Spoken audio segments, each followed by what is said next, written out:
Hi, this is Lucy, your clarity coach, and this is Tuesday Talks at 3. Welcome to this episode 2 of the Emotional Intelligence Mastery series. Now, emotional intelligence is identified as EI or EQ acronyms, and basically it is so vital in your personal and in your professional life. It is one of those things that, for those of you who are much older, are wondering, where was this thing all along? Why are we only getting to hear what it means today? And it's things that perhaps you practice, but you did not know that it was called emotional intelligence. It's become a thing now when it comes to relationships and communicating. It's become a thing when it comes in the corporate world, something that we cannot live without. In fact, if you've never heard of emotional intelligence, I urge you to take a moment and learn and read up about emotional intelligence. I, for one, was so moved by emotional intelligence that I chose to become a certified practitioner in emotional intelligence. And today, I am bringing it to you so that we can share with you what it does mean. In this series of emotional intelligence mastery, we are helping you, or I'm helping you to understand how emotional intelligence can positively impact your life. And I'm breaking it down into biteable sizes so that you are able to use it every day. Now, there are 4 series to this. There's 4 episodes, I beg your pardon. And the first episode was the art of regulation. The art of regulation was all around self-awareness. What amazing feedback that I received from the art of self-regulation. It suggests that you will definitely have to be self-aware. And also it speaks to the fact that although we do say we are self-aware, only 10% of us, statistically, it is proven that only 10% of us are actually self-aware. Great to see you there, Will. Today we are talking about emotional intelligence, and we're moving on to season or part 2, if we want to call it that way, and we're going to be looking at through other people's eyes, but I'm just giving a briefing of what was discussed last week. So last week, under the art of self-regulation, the suggestion that you need to be aware of yourself before you could regulate was very key and very, very pivotal. And the 3 areas that I covered was a very important one of the emotional landscape. Wherever it is that you are, you need to take stock of the area that you are standing in, the area you're around, for your own safety.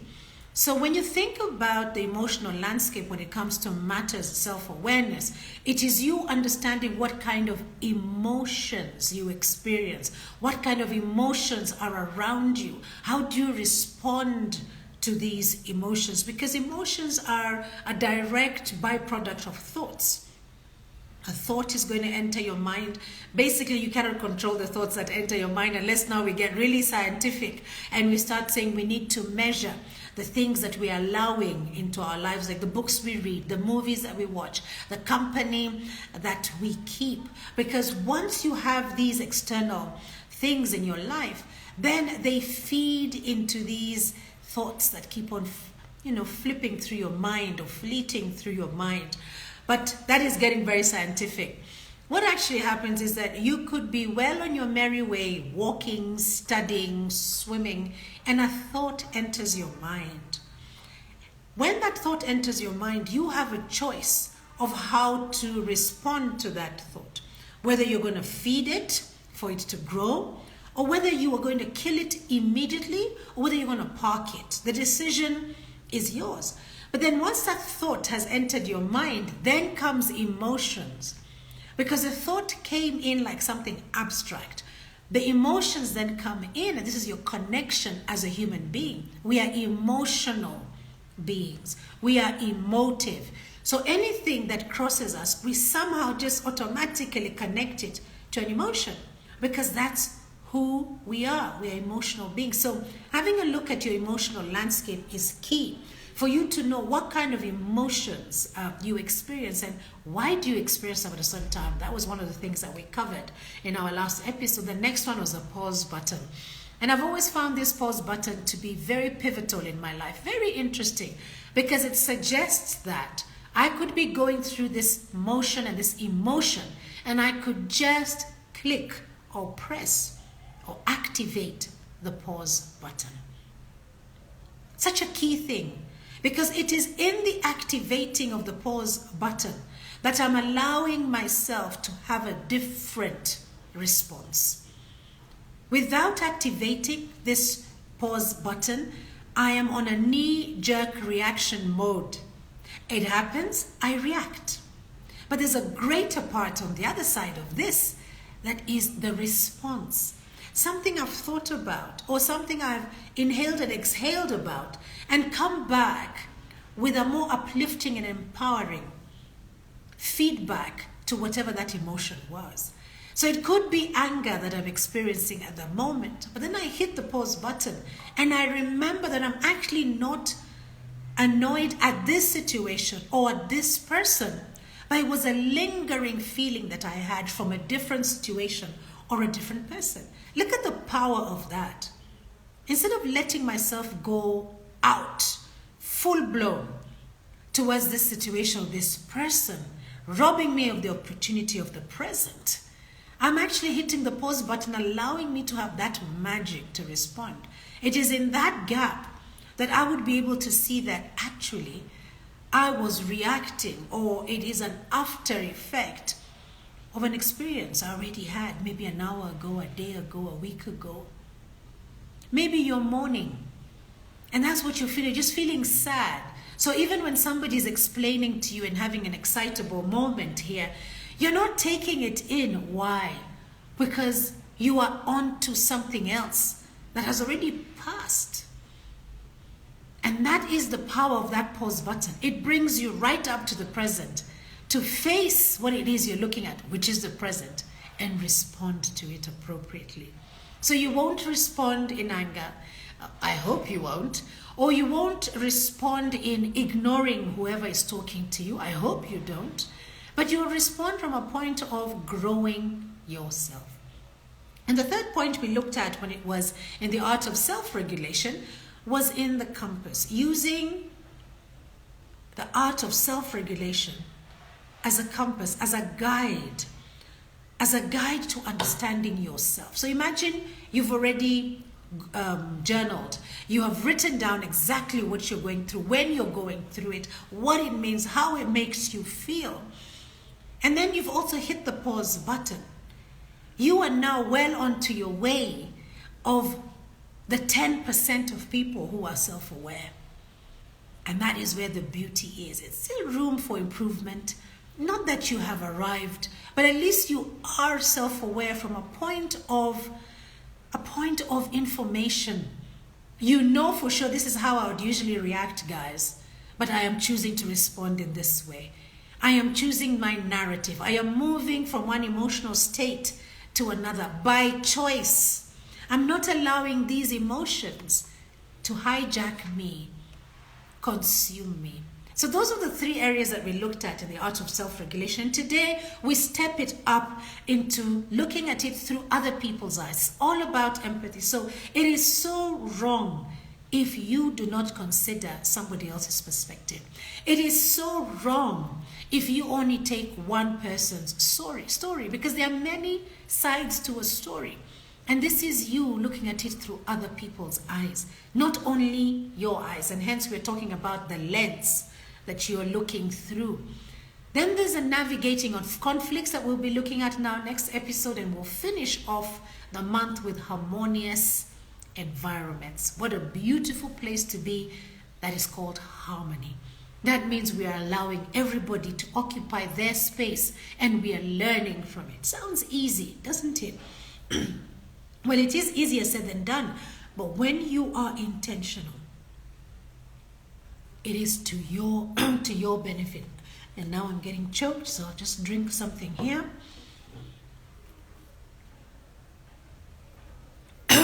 My apologies for that. I am back. The question for today is, what lens do you have on? So what lens do you have on?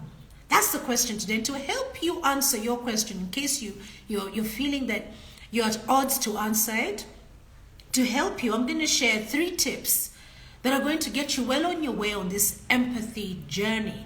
Perhaps an understanding of what lenses you have at your disposal. However, should you already know what lenses are out there for you at your disposal, please drop them here in the chat and I will be able to sample them. So well onto it, we start off with the art of listening. The art of listening, very different from hearing. Right now, you could be hearing my words, but maybe you're distracted and you're doing something else. So you're not here, you're not with me, but you can hear me speaking. Perhaps you could hear the noises around you. There's a car passing, there's a motorbike, there's a bird chirping, there's an aircraft passing. You can hear the wind, but you're not interacting with it, but you can hear it. Now, when you begin to interact with these, shall I call them noises, for the sake of our session, when you begin to interact with them, in comes the listening. You now have an opportunity to listen. And this is the first step of empathy. It begins with truly listening. And in truly listening, I need you to read that truly listening here is active listening. So as I speak now, and you hear my words, you convert it to listening. When you actively respond, maybe you're writing down something, maybe you're nodding, and maybe, hopefully, you're writing me something here on the chat so that I can interact with you and you can interact with me. That is the difference, the thin line between hearing and listening. Again, active listening has got its different levels. And the active listening that we would like to promote today is the one where you give somebody else the chance to speak.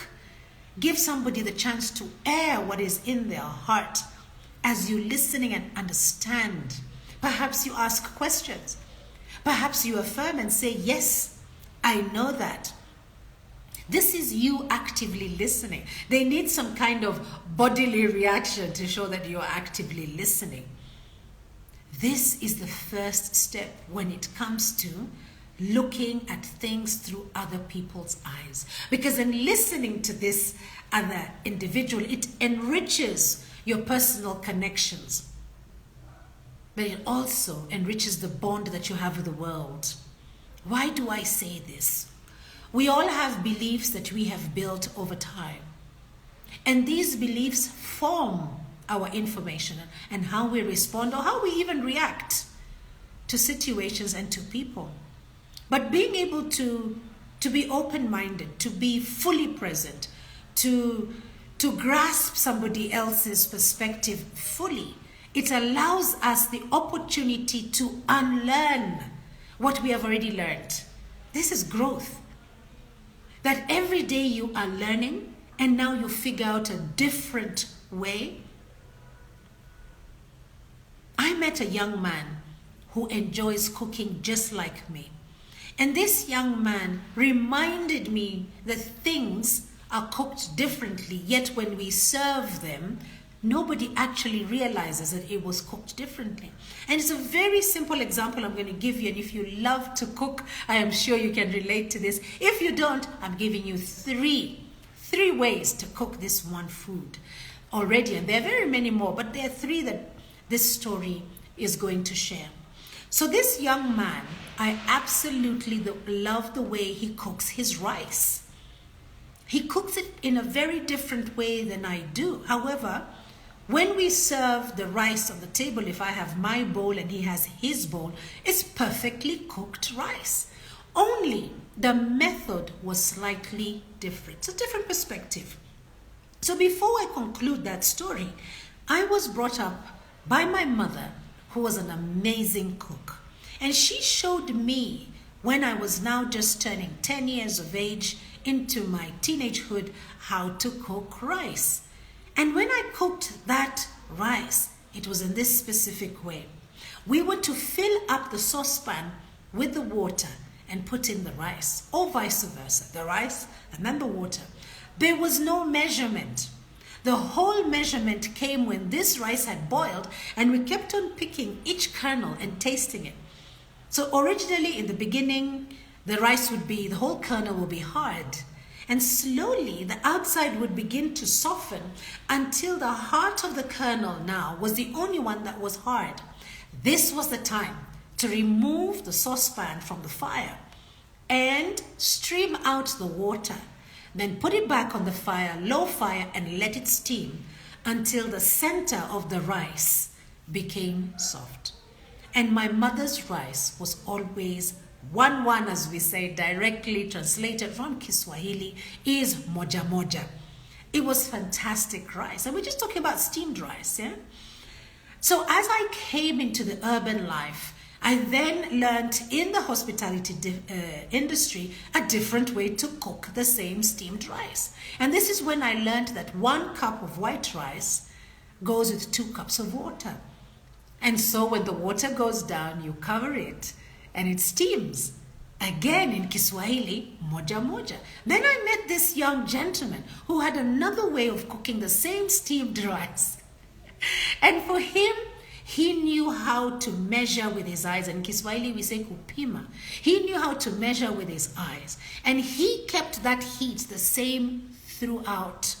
And towards the absolute end, when he saw holes in the rice, is when he killed the fire to a very low fire, covered it, and allowed it to steam for just a minute or 2. And if we served these 3 bowls of rice, it's perfectly steamed rice. When you serve it, you will not be able to tell which one had the excess water, which one had the 1 cup to 2 cups, and which one had the eye level of water to one another. And we take in different perspectives. We unlearn so that we can learn. And even when we learn, we relearn again. What a beautiful space to be in when we take the first step of seeing through other people's eyes by listening. So take a moment and recall a conversation that you had in the last hour or so. And my question is, what do you remember about that conversation? Was it that you couldn't wait for the person to finish so that you could respond or react? Or did you remember being quiet and paying attention? Or do you remember zoning out? So the question then is, what did you understand from that conversation?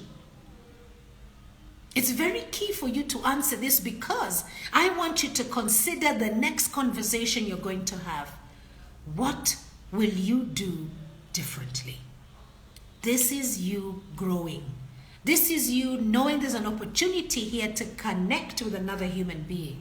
Because imagine this positive change in your relationships if you were to pay more attention to your conversation and have an active listening habit. Grow that muscle of active listening. So when you have this kind of conversations, you deepen your understanding and appreciation for the diverse perspectives around you. It is 1 bowl of rice. It is the same bowl of rice, but it can be cooked in 3 different ways as per the story I've shared today. And I'm sure if you've got cooks here on the call today, you can share with me other ways that you can steam rice. I have never used a rice cooker, but I'm sure that's another way to steam the rice. But look at that. It is just about rice. This is active listening and sharing many perspectives. So step number 1 is active listening. Now the empathy journey does move on to walking in somebody else's shoes, and I'm sure you've heard this so many times. What does walking in other person's shoes look like? So it's like an out-of-body experience, as I try to explain it, just so that we can all be on the same page. Or it's like in the sci-fi movies, where the main character's body is overcome by an alien or another body, and their personas keep overriding each other. So in 1 minute you can see one body, then suddenly there's a static, you see the other body, then it's static, and you see the other body, and it's all in one body. So they have embodied one another, and they're trying to override each other. They are in one another. This is you walking in somebody else's shoes. This is you when they're static. We can actually see we are two different people, two different identities. But in this instant, when I'm listening to you speak, intentionally listening to you speak, and there is static, you will see me, then you'll see you, then, and it continues like that. I hope that really helps, because empathy, like I said, goes beyond just hearing words. It's about feeling others' emotions and experiences. Picture yourself in their situation. That's what's happening here, and sharing their emotions. You see, this empathy journey not only fosters understanding and connection, and hear me here, it also breaks down barriers. It breaks down barriers. And as it is breaking down barriers, it is strengthening bonds. We are human beings. We were not born to exist on an island or in an island. The thing is, we were born to connect with one another. So what steps can we take, or can you take, to better imagine the life of others? What steps can you take? I'm hoping that it's going to be active listening. Of course, you're going to extend grace, but I'm hoping the first thing, since we've already covered it, is going to be around active listening. Really listening to understand, seeking to understand, as opposed to, I can't wait for them to finish so that I can tell my story. That's how children are. If you look at children in a playing ground, in fact, they're speaking over one another. One is speaking, another one is speaking. They're all about sharing their stories. It's not about connecting. That is how the children do it in the playground. They have so much fun doing it. But as adults, we want to connect.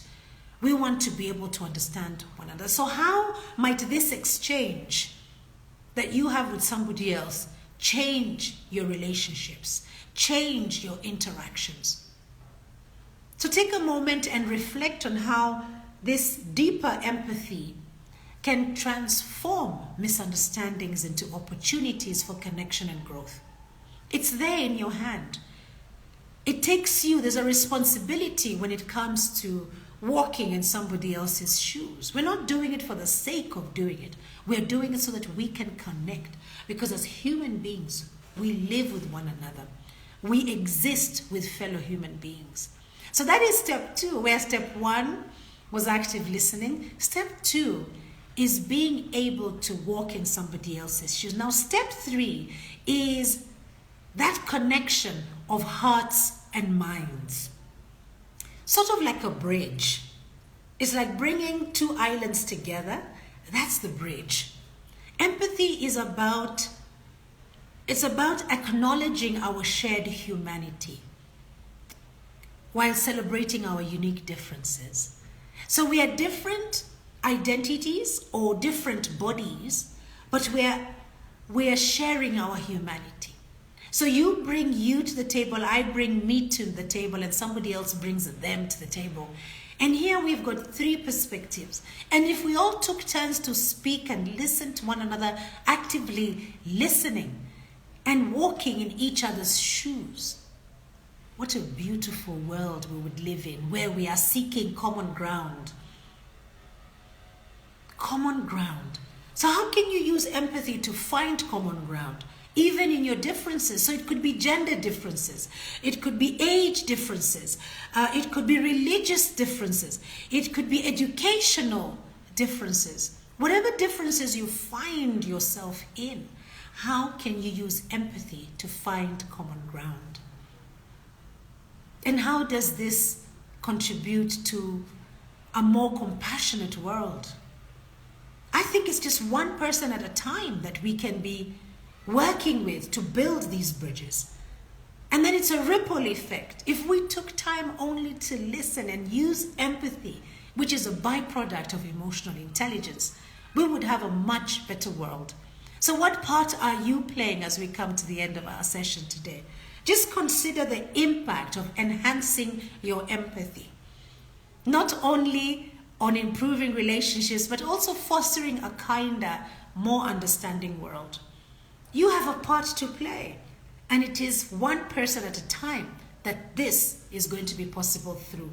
So today's question, as I come to the end of our session, in conclusion, today's question is, what lens do you have on? And I hope that the examples that I have given, the 3 tips that I've taken you through, are helping you to understand the different kind of lenses that perhaps you have been wearing, or maybe just the one set of lens that you have been wearing.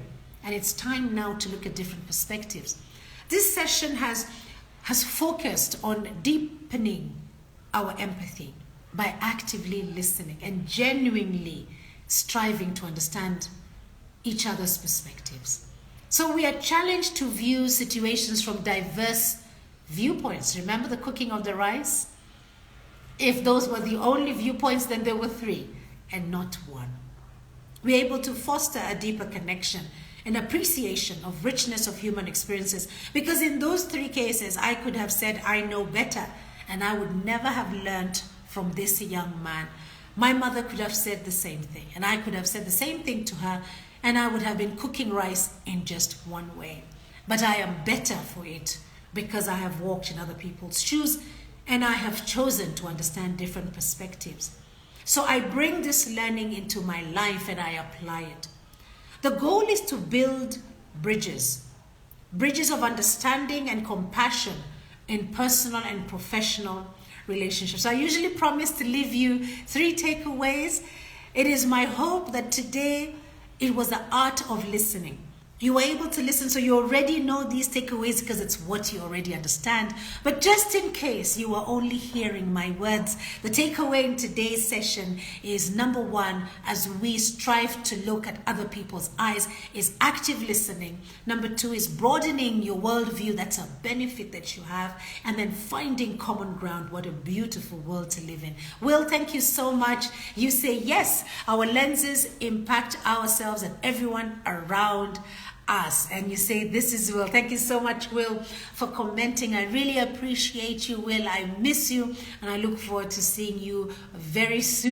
With you the 3 takeaways that we have today, and today was all about through others' eyes, as we were expounding more on episode 2 of the Emotional Intelligence Mastery series. Well, the episode, subscribe, just hop on there and subscribe. I know that my internet just dropped there for a minute. What I was saying is this episode will be up and available on our YouTube channel by this evening. Hop on there and subscribe so that you can have future updates on whatever we're coming up with. Our social media platforms continue to inspire and educate. Talk to me, comment. I love the fact that I have such great reach. I love the engagement that you're giving me by me seeing how many people that I am getting, but I would love for you to engage with me. Thank you so much, Will. You say beautiful lesson. I'm fulfilled when I get such feedback. So find us here on Instagram, Facebook, on LinkedIn and TikTok as Lucy _ your clarity coach, or clarity coach Lucy, whichever one. Episode 2 of the Skillful She podcast is live and available. It's all about providing a platform of insightful conversations, expert advice, and real life stories that empower women to cultivate essential soft skills in their personal and professional journeys. All you have to do is DM me for your personal link and let us help build one another. Until then, be kind to yourselves. Bye-bye now.